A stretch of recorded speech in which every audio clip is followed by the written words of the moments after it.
The freedom of not feeling jealousy, the freedom of not being envious, that being content in what you're doing. Yeah, being inspired, of course. You don't have to be stagnant, you can be inspired. But just the freedom from all these negative feelings, that to me is like the ultimate success.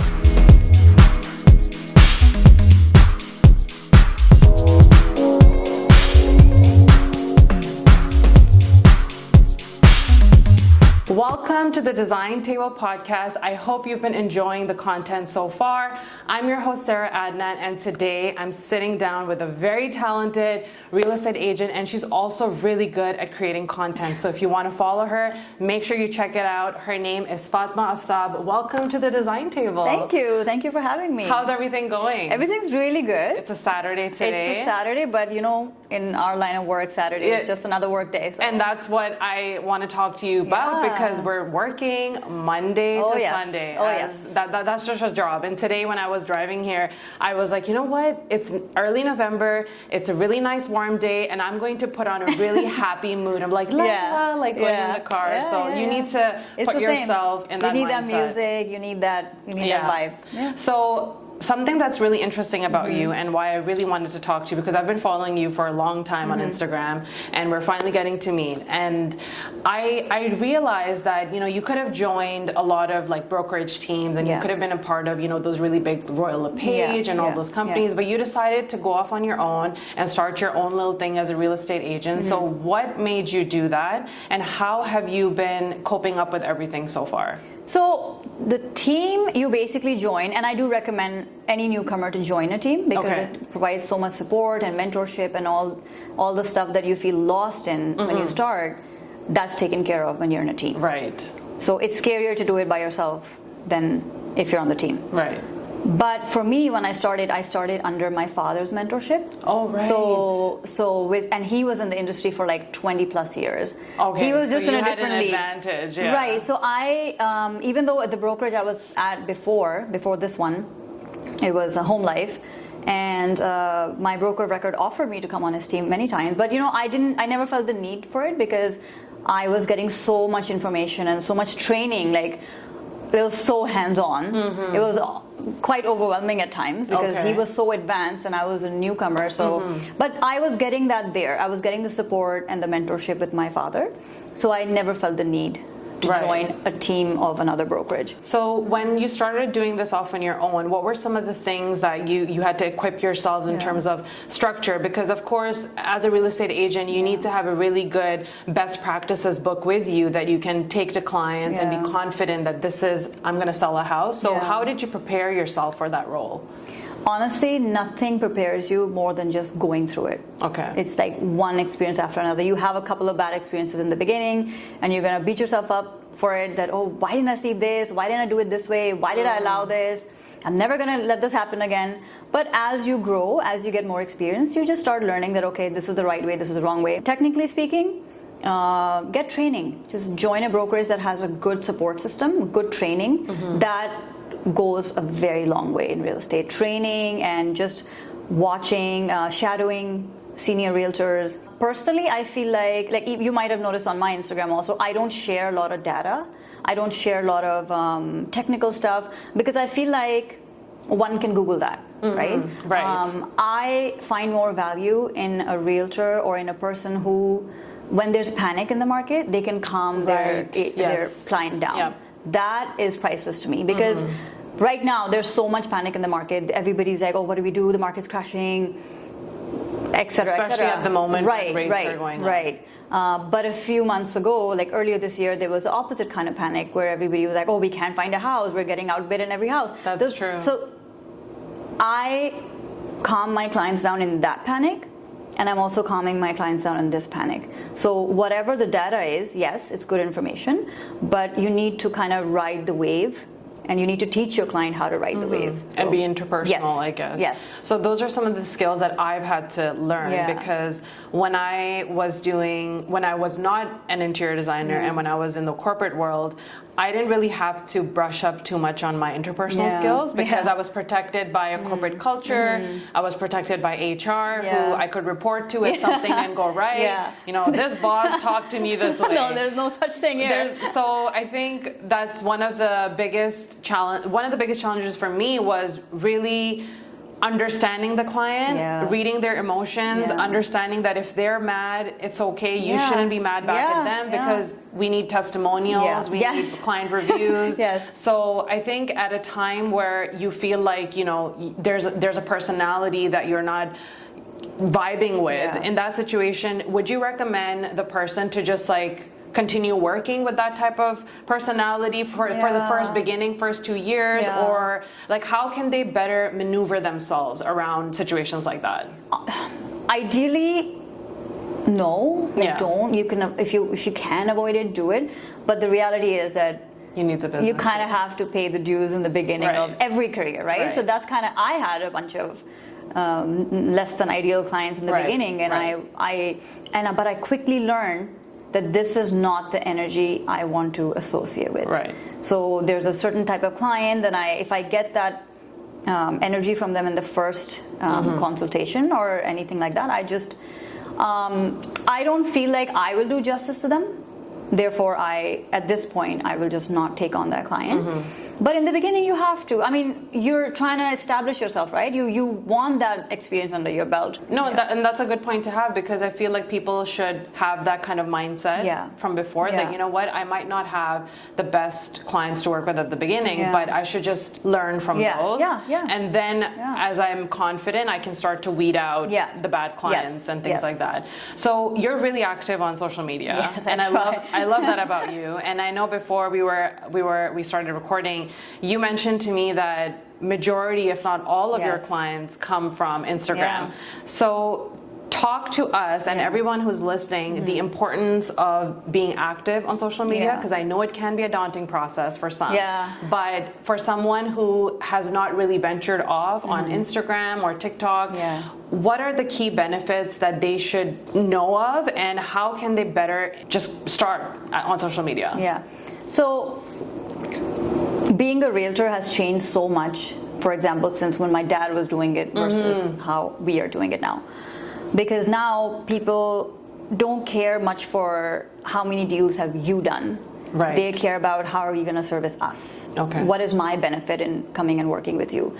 So social media is like a resume, right? So you get a chance to showcase your work ethic, your style of working, the way you treat your clients, the way you operate in your work, and also personal, because I think people want to know who they're doing business with. So I feel like it's a great platform to showcase value. And one more thing I would say to anybody who's starting off: don't worry about how many followers you have. Don't worry about, oh, nobody's engaging. Yeah, engagement is important, but as long as you're just pumping out content that is providing value to your viewer, whenever they're ready to buy, you will be in their mind and they will come to you if your content has resonated with them.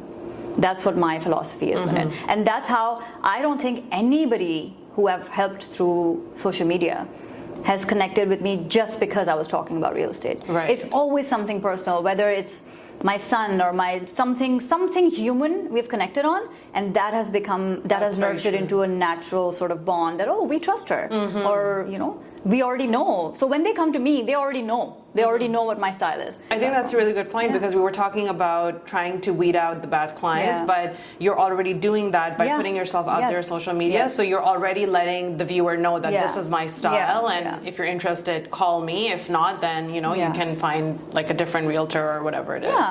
Find a better match. Find somebody who can better suit your needs. One more tip I have to say this because it's hard. We want all the tips. That's why we're talking to you. It's very hard, but never badmouth a client on social media. I don't care what they've done to you, just don't. Because it shows the future client that, hey, if something goes wrong, she's going to put us on blast, and we don't want that. I've had a ton of clients, not ton, but like a few clients where I'm just like, like Yeah. I just wish I could come Yeah. say like, what kind of people? But you just don't.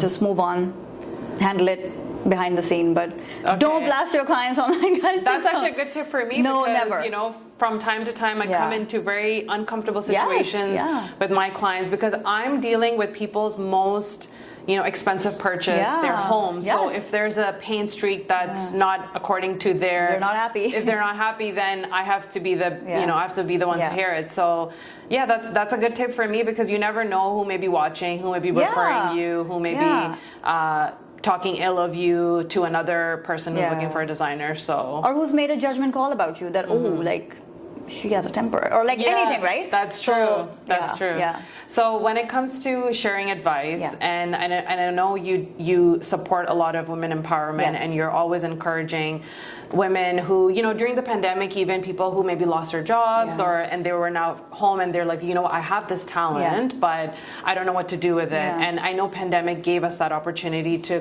go ahead and pursue our dreams. But for those people who are a little bit more timid and are a little bit more shy in like pursuing their dreams, what kind of advice and inspiration can you share to them? An advice that I would give to myself also. Just try it. What's the worst that'll happen? You'll fail. And then you and that's okay. Yeah, it's okay. It's okay because failure is just, if you look at it, if you change your perspective, it's learning. Okay, this didn't work. This didn't suit my personality. This didn't suit the time it required for me to, you know, commit to it. Just okay. So just try it. Yeah, try it out. Try it out. And the other thing that I always get really intimidated about when I was first trying was other people are doing so much better. Oh my God. You know, so why should I even try? But you're saying just don't even think about all of that. Like, how can someone ignore everything that's going around them and be focused with their you know vision? Because that's really hard to do because we're in social media. It's super saturated with really great content. So my philosophy is never to ignore. You can't ignore.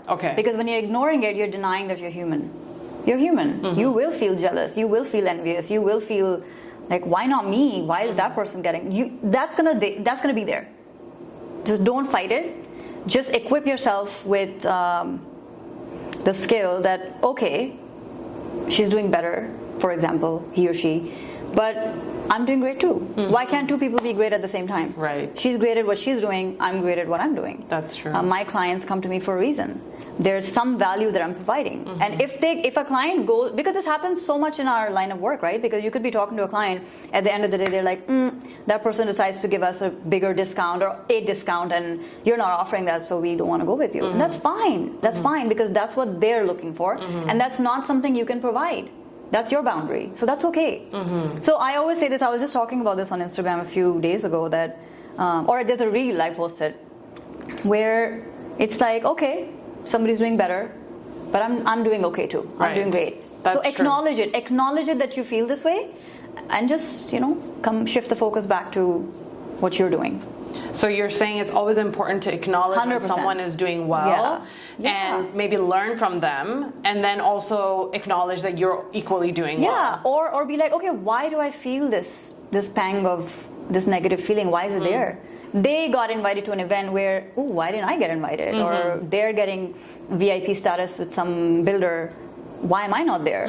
So you'll find the answer. If you just sit quietly for a bit and talk to yourself, you'll find the answer. You'll find it. That's true. So you should also put in the hours and effort in figuring that out on yourself. Like you can't just sit here and be like, oh, why is it's not happening to me? There must be a reason. And maybe you can work towards it to make sure that the next time around you do get invited and you are part of those conversations. Find a way. Find that opportunity. That person also found an opportunity and they took advantage of it. You can also create opportunities for yourself. So one thing I get asked a lot is, what is the scope of interior design in Canada? Because it goes hand in hand with real estate. So you are the best person to talk about that because you yourself have an eye for design and you really like interior design. So for all of us interior designers or people who are looking to open their own business, what is their scope here in Canada if they wanted to create a business, and how does real estate correlate with what we do? So I think you would know more than I would because real estate is interior design is a very tough market to penetrate because it's tough. As is real estate, to be successful in it. But real estate and interior design go so hand in hand. When I'm walking through a house, when a buyer has finalized a house, for example, now they want ideas. Where should we put what? What will look good here? What kind of sofa should I put here? What kind of, sometimes I'll tell them that, no, don't put the sofa this way. It's going to block your view. Your sofa should be facing this way. It does go hand in hand. And you know how much staging matters in terms of the aesthetic of the home or the image, that the first impression of the home. I think it's a good thing. I think we need more people on different levels. Everything cannot be just high end, because that's not attainable. That's not achievable by everybody. That's a good point. Yeah, so people have to have different levels of, price point, aesthetic, services they provide. That's a good point, because I know there's people that have staging portfolios. Yeah. They like to showcase a lot of the high-end staged homes, and you're saying that sometimes it's not good to only have luxury staging, because you want to be able to have homes that are a bit more attainable. Yeah. So having medium-sized staging, which is important, right? Because as a stager, if you're starting your business, you need inventory, of course, and it can be a lot for you to buy all high-end luxe items. Yeah. So it's okay to start from small, maybe from HomeSense, gather some accessories and staging places. And the other thing that I noticed is there's a lot of rental staging companies too that provide large furniture like sofas and chairs. So if you don't necessarily have a sofa, which can cost a lot of money, you can go to the staging company and have it rented out. When it comes to interior design, how many times or how often is it when you close a home with a buyer, they ask you, they're like, we want to make it look nicer? Pretty much every time. Yeah? Okay. Pretty much every time. Because by the time you're done and your house is closing, you have gone through the laundromat. Because it's so overwhelming. It is so much. They're kind of done spending money, and it's like, oh my God, now we have to start ordering furniture, and it's so overwhelming. True. And so they want another perspective where there's so many times when I'm sending them lists of stores, when I'm giving them ideas, when I'm telling them that, okay, this is the layout you should think about. I used to do it more earlier in my career, but it's still there. That discussion always happens. It's always there.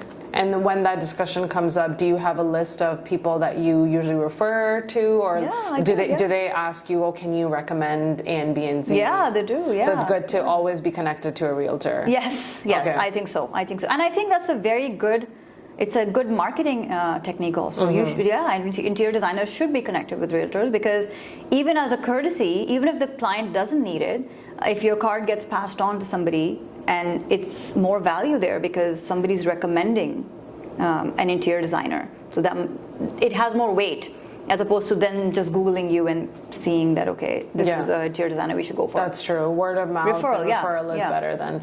I remember in my very early stages, when I was working from my 1-bedroom condo, I reached out to the realtor who had helped us find the condo, and I was like, hey, I'm thinking of doing this. And then he passed me on to different real estate agents that were in that area. It didn't necessarily become anything, but what I learned from that was my sales pitching skills. I was able to perfect on, when I met a realtor, I was like, oh, hey, this is what I do.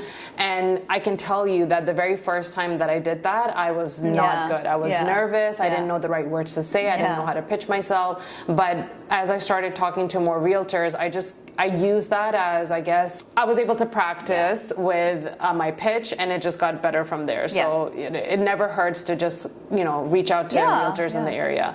So when it comes to ideal clients, what is your ideal client? And talk to us a little bit about that. My ideal client is the one who is looking for a human touch in their transaction. Okay. It is a transaction, right? Right. But if it's just a transaction, there's no personalized human touch in it. You're just another deal. You're just another client that the agent's looking to close. And I don't align myself with that. For example, my son was on the spectrum, is on the high functioning spectrum, and I had a client who came to me with this request that our kid is also on the spectrum, but the realtor we were working with before he wasn't getting it. He was just not getting it. So when they came to me, because I had gone through it myself, I knew that, okay, they need to be connected to certain people at school so they could interview them, so they can ask how inclusive is the school. There were certain words they were not familiar with. I told them how to talk to the schools. And then they found a house and they're happy. They've been living there for like 3-4 years. So you're saying in the neighborhood even it's equally important to... The school is very important. How inclusive is the school if your child has special needs? So that's one example. And then there's several examples like that, honestly, because if I'm not connecting with my client on a human level, I can't help them do justice to that deal, for lack of a better word. I can't do justice to that journey that they want to be on, because it's a journey. It's so, now being in the market for so long, in real estate market for so long, I know when a client meets me, I know where they are at the beginning, and I know what kind of wave they're going to go on and finally buy the house. And no matter what I say to them in the beginning, it doesn't matter, because they have to go through that journey. I could tell them that, look, you're rejecting homes that eventually you're going to buy a more expensive house than this. But they'll be like, no, but I think we'll find a deal. I'm like, okay. It's like you're like a parent. You can't force that, yeah. Yeah, it's like, okay. Yeah. It validates you so much. And in the end, they're like, you're right. I'm like, yeah. Yeah, I told you. Yes, yeah. But then that's the thing, right? And most of my clients follow me on Instagram. So when I share their story, obviously maintaining their privacy, I share their story and they're so happy. And what I'm finding very cute now is that the client I'm working with, their relatives are also following me. Okay. So if I ever post a house that they're potentially looking at, they'll be like, oh yeah, it was my sister. So they recognize it. It goes back to the power of social media, that because you are so active and you've been putting yourself out there, putting your brand out there, your values out there, it's being recognized and noticed by people. And of course, in the word of mouth kind of marketing, which is a free source of marketing, that goes a very long way. I mean, there's no way every client's going to be happy. Somebody might just feel like, okay, you know what, she dropped the ball on XYZ. Right. And that's their right. Maybe they were expecting something else and I wasn't able to give them. But when there's that mutual fulfillment and that, it's just amazing. I just love it. So let's talk a little bit about income. Yeah. Because I know that can be a very challenging thing for realtors, because you guys have a really long closing, closing timeline. So for someone who's starting out, and is looking to get their full-time income from a profession like this, what are the different ways in which they can generate an income so that they're not solely relying on a house closing? That's a tough one, because once you've committed to real estate, all your energy kind of goes towards building that business, because it's a cycle. It takes time to kind of the wheel to just be rolling effortlessly. And still, even now, even after being in real estate for so long, there are times when I'm like, oh my God, what am I doing? Like, this is too much of a gap. What's going on? And it is what it is. I don't like pretending that that's not the case. It can happen. But in the beginning, I guess some people join it part-time. So then they keep their jobs. And then once they've settled enough in real estate, then they go full-time in real estate. If you're just full-time in real estate, just do leases. Just do leases, because it's much less than what you'll make on a house closing, but it's still something. If you're talking about a side hustle, then just tap into your talents. If you know how to make art, just start selling art on the side. Or it's not going to match your real estate income, but don't compare it to a real estate income. And what's your working schedule like on a day-to-day basis? Are you always available, or because that's also something that you need to be available, especially in Canadian market when homes are on sale for a limited time. So how do you manage your working schedule? I take on what I can commit to. So that's a big one. And I realize that's a very privileged statement to make. I can make that now because I've been doing this for so long. If I'm in an active, very active, aggressive, like search or showings, and like there were just a few months ago, there was a time when I was driving from Richmond Hill to Milton every day because there were 2 clients in Milton, 2 home buyers, and one would want a showing here and then one would want the showing the next day. So it was every day I was driving 65 kilometers one way. So there was nothing Did you end else. up closing? Yeah, both of them. Okay, good. Both of them. So it paid off. Oh yes, and they were so happy. They were just so happy. Both first-time home buyers. So it was I don't think they could have found better homes Right. than the ones they're in right now. But it was a lot of effort. It was a lot of evening showings because they had work in the daytime. Right. So I could only show them homes in the evening. But I'll say this. It didn't bother me making those trips because I had such a nice connection with these two people, these two couples, that it was fun. We would come, we would chat about stuff, we would talk about interior design, we would talk about furniture and all that stuff, and we would talk about homes. We would stand outside just chatting about random stuff, Right. Related to the real estate or not. So it was still fun. So it comes back to the personal connection or like some sort of connection. But generally, though, you would say, do you work Monday to Sunday, or are you able to set a specific time where you can give yourself specific days off? I can give myself specific days off, Okay. but there's no set schedule for me. It's not like, okay, every week I'm not working on Sunday. My Right. dad does that now because obviously he's so ahead of his Affluent, game. yeah. That he will not work on the weekdays. He just doesn't. Okay. But me, Weekdays. Weekends, sorry. Oh, weekends, okay. He doesn't work on the weekends, whereas I do. I do because my clients are all young professionals and his clients are mostly retired and mostly like of his age demographic. So they're flexible in their time. Mine are, they need to see on the evenings or weekends, so I have to cater to that. So no, to answer your question, I don't have set days, but I have the flexibility of taking them off when I want. So that's a good thing and a bad thing, right? Yes. Because when you're a real estate agent or when you're an entrepreneur, the good thing is that you can set your schedule according to however you want. Even I can do that. I can wake up earlier on a certain day if I want to, wake up a little bit later if I want to. But then the one thing that you have to manage is just being able to work nonstop if that need comes. Yeah. So being able to work Monday to Sunday, not have the weekends, because sometimes you will have those moments, and then sometimes you'll not have anything to do on a Monday, right? So I always encourage people who are okay with that irregularity of a working schedule, then going off on your own is a great thing. But if you like a routine and if you like a schedule, there's then maybe no routine. You're gonna struggle a lot. Oh so. yeah. So now that you've been doing this, how has entrepreneurship been treating you? Would you go back? Would you change anything? You know, what are some of the wins that you've faced so far? I think the best thing that has come out of me being in real estate, I don't know if you're familiar with how I ended up in real estate. No, I don't. So it was not planned at all. Okay. It was almost like it was meant to be. It was kind of destiny. Okay. Because I was actually living in California when I was married before, and I went through a divorce and I moved back to Toronto to my family. Okay. And when I moved back, I did not have a degree. I did not have work. I didn't have anything. I just had 2 kids, one in special needs, one at under 2. And I was just so lost. Like, what am I going to do?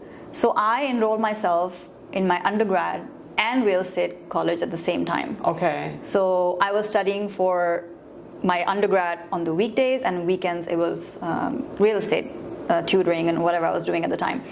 And the only reason I ended up here is because my dad was in real estate. So he said, look, we need to, in order to achieve your goal, which was I need to provide a certain lifestyle to my kids.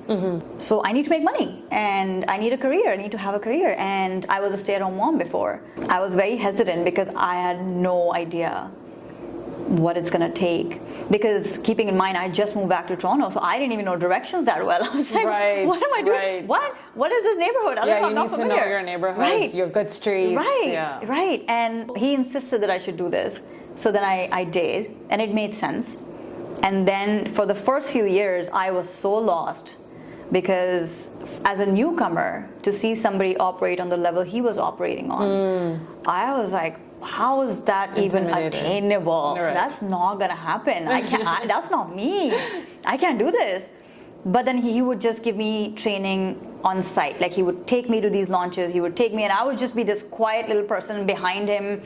I would hate it when he would send me alone somewhere. I'd be like, I don't want to do this because I don't know these people. I feel like such an imposter. He's like, no, go. I'm not in town. You go. So that training, as much as I didn't like it in the beginning, it just set me up for this. But I personally don't think I took off or I got comfortable in my skin in real estate until I found my own voice. That is when I was like, okay, this is how I do things. I'm not trying to be how he did things. I mean, there's tons of things that I take from him. You will never see me blatantly do a sales pitch. It's just not me, and it's not him. So I mirror that. I mirror the personal connections he has. He has clients who will never go anywhere else because of the loyalty they have with him, because they know that he will never recommend something just because he wants to make money. So that kind of understanding, and I have the same. I have the same clients. If there's times when a client would bring a pre-construction project to me, it is very easy for me to just say, yeah, let's get it done. Because you're already convinced. If you're bringing me a project, you want to buy there. Very easy for me to be like, yeah, let's go buy this condo or pre-construction. But then I will be honest with them that, look, you don't buy in an area where everything is already there. You buy in an area that's up and coming. You make more money. And they're like, oh, we didn't even think of that. So, that spark that I see in them, that, oh, wow. Or if I'm in a showing, there's a house that my client really liked from inside. And I had spotted it right away that there's a big deal breaker, but I'll let them do the showing. And then I'll ask them if they noticed it. So when the showing was done, we came outside and they're like, I said, well, did you like the house? What do you think? They're like, yeah, it's nice. And then I said, but did you notice that there's no visitor parking outside? And they're like, oh my God, we didn't even realize this. I was like, that's going to be tough when your parents come, when your sisters come. What are you going to do? Especially if the clients are the type to have a lot of family and friends over. So once you're honest with your clients and you're worrying more about their well-being over your commission check, it builds that connection. It builds that trust between you guys. So my wins are just the connections I've made and the validation I get from those connections. So you would continue doing this for the next 5, 10, until you retire? I don't know. I hope to grow. I hope to grow, because I feel like if there's no growth, then that's boring. I need some excitement in my life as a person. So I would hope that I'm not doing this for like the rest of my life. I hope I can venture out and become something broader. Okay. Another thing I would like to do in the future, which my husband really pushes me to do, even now, but I don't think I'm there yet, is to mentor women starting off in real estate. Because there's such a gap in women predominant brokerages, or where women just feel like they can just, just bring your kid. Bring your kid. Bring your kid to the brokerage. You can't do that right now. Maybe there are brokerages who allow that, but it's tough being in real estate and being a mom or being. It's a very male-dominant sector for sure. Yes, it is. And I have seen a lot of women be quiet in that room where men are talking.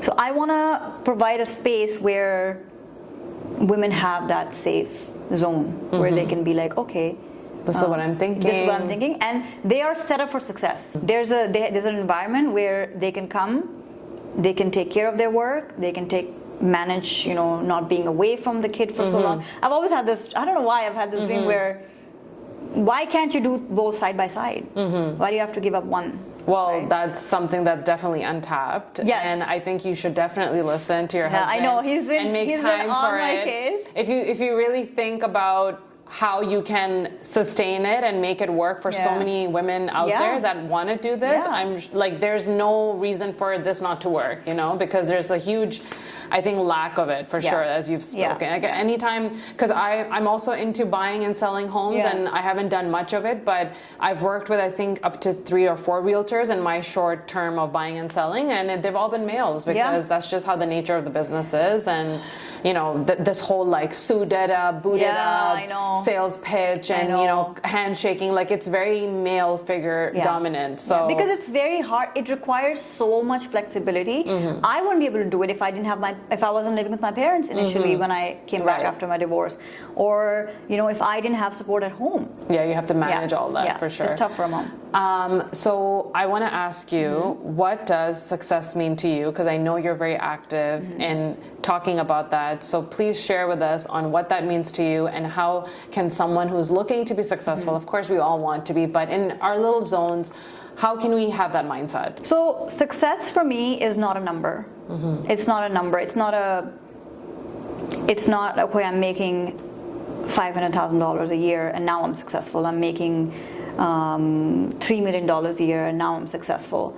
Because you could be miserable at $3 million or $5 million, $10 million. You could still not have the luxury of freedom. That, okay, you're making that much, but are you free to make choices? Are you free to spend time with your family? Are you free to whatever it is that you want to do in life? So for success for me is the freedom from worrying about when the next paycheck is going to come. Freedom of spending time, being able to spend time with your family. I can do that in this line of work. It's very all over the place. My schedule has to be flexible, but I have the luxury and the privilege of, if my child needs me at their school for an event, I can block that time and go and take care of that. Right. If my son needed therapy before he got when he got diagnosed, I could take him to therapy sessions. Work can wait. Another really big thing for me on a spiritual level is the freedom of not feeling jealousy, the freedom of not being envious, that being content in what you're doing. Yeah, being inspired, of course. You don't have to be stagnant, you can be inspired. But just the freedom from all these negative feelings, that to me is like the ultimate success. That it doesn't bother me when somebody else is successful. It doesn't bother me when somebody else commands more attention when they walk into a room. It doesn't bother, I'm happy for them. Right. Man, that's so amazing. Right. That's so amazing that this girl got there or this guy got there. That's amazing. That's a very good point, because I know it can be tough with social media and with everything being digital, and you could be at the wrong place at the right time or at the wrong time and be influenced negatively. So it's very true that this can happen, and it's so important that in order to be successful is to not let that negative energy control you. Yeah, and it's very hard because nobody's posting their failures. Right. Nobody's gonna go and say, oh, I met a client today that asked me for my whole commission check and you were so offended. Nobody's gonna say that, right? They're just posting their highlight, as am I. I come on Instagram because it's also a professional platform for me. There's certain boundaries I have. I don't make a lot of content in like personal spaces in my house because it's also a potential client can be watching this. I don't want to stand in my bathroom and make content because it's a professional. That's the undertone, right? Nobody knows that. What do I look like when I wake up? Well, you look so good. No, I don't. Man, my house. Sometimes I post my house and like if I'm showing what I've designed, they're like, your house is always so clean. I'm like, no, it's not. But you made it, of course, because visually it's like I've made it clean for you to see. Right. It's on the grid because it's clean. Yeah. You know, I wish people knew that. I wish people would just know that it's there because it's looking a certain way. Yeah. And once you make peace with that, once you make peace that, okay, this girl is looking so busy, or this guy is so like, look at all his cars and this whatever they're showing on social media, it's there for a reason. Yeah. You know? And it's a good thing. It's not like it's a bad thing. No, it's a good thing because thing. you're trying to earn credibility of yourself and everything, but just know. And you're showing your success. If you worked hard for it, yes. There's a fine line between showing off, like being obnoxious about your success, then just showing that, look, if I can do it, you can do it too. Thank you so much for being here. It was amazing having you on the design table. I hope you had a good time. I did. It was my pleasure. And if people wanted to learn more about you, where can they find you? My Instagram. Yes. Best way to find me is my Instagram. You are very active, I know. Yes. So if somebody messages you, they're going to get a response right away. Yes. And if it's a work inquiry, I always move the conversation off the DMs because then DMs get lost. So yeah. So through email? Email, phone. Text? Yeah. Okay, perfect. Yeah. Thank you so much.